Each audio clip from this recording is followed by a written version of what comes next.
হাসানের দুই গালে, দুই হাসানের দুই গালে, সাহেবের দুই গালে, ইরফানের দুই গালে, দুই হাসানের দুই গালে, দুই হাসানের দুই গালে, জুতা মারো তালে তালে।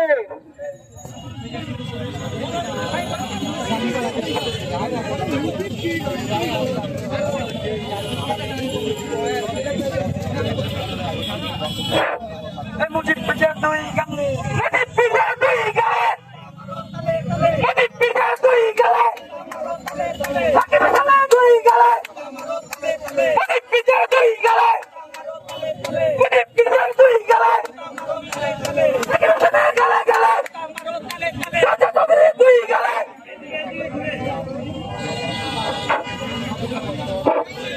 দেশবাসী, আপনারা জানেন 1975 সালের 15ই আগস্ট একটি সেনা অভ্যুত্থানের মধ্য দিয়ে শেখ মুজিবের পতন নিশ্চিত হয়েছে।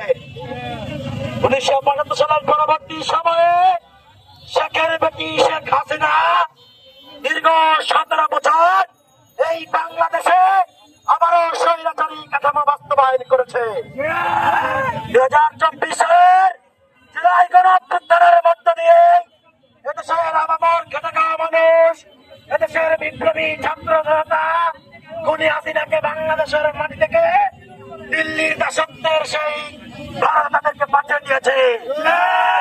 2024 সালের জুলাই গণঅভ্যুত্থানের পরবর্তী সময়ে এই দেশে আর কোন মুজিববাদের ঠাঁই হতে পারে না। আমরা জুলাই আগস্টের যেই গণঅভ্যুত্থানে 36 জুলাই বাংলাদেশে মুজিববাদের কবর রচনা করেছি। আমরা দেখতে পেয়েছি জুলাই গণঅভ্যুত্থানের পরে নামে বেনামে বিভিন্ন কালচারাল প্রতিষ্ঠা আবারও আওয়ামী লীগের বিভিন্ন ধরনের তারা পা চাটে আসছে। আমরা স্পষ্ট করতে বলে দিতে চাই, কোন কালচারাল প্রতিষ্ঠার মাধ্যমে যদি আবারও খুনি হাসিনা প্রতিষ্ঠা আওয়ামী লীগ কোন ধরনের পুনর্বাসনের অপচেষ্টা চালায়, জুলাই বিপ্লবী ছাত্রদের তাদেরকে আবারও লাথি মেরে দিল্লিতে পাঠাবে।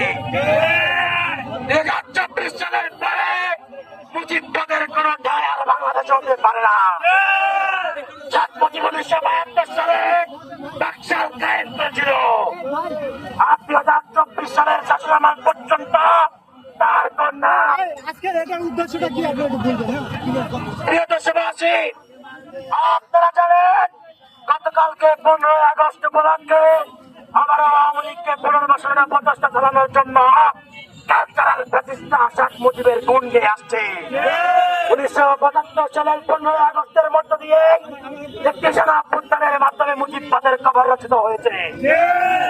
2024 সালের জুলাই গণঅভ্যুত্থানের পরে মুজিববাদের কোন ঠাঁই আর বাংলাদেশে হতে পারে না। আমরা জুলাই গণঅভ্যুত্থানের মধ্য দিয়ে মুজিববাদী কাঠামোর ভিত্তিকে আমরা বাংলাদেশে স্থাপনে এসে আমরা একটি কঠোর আন্দোলন আমরা বাস্তবায়ন করেছি। যারা কালচারাল প্রতিষ্ঠার মাধ্যমে আবারও আমাদেরকে পুনর্বাসনের প্রচেষ্টা চালাবে, তাদেরকে কণ্ঠে বলে দিতে চাই, আপনারা সাবধান হয়ে যান। জুলাই বিপ্লবী ছাত্র জনতা বেঁচে থাকতে কালচারাল প্রতিষ্ঠার মাধ্যমে কোন ধরনের আওয়ামী পুনর্বাসন আমরা হতে দেব না।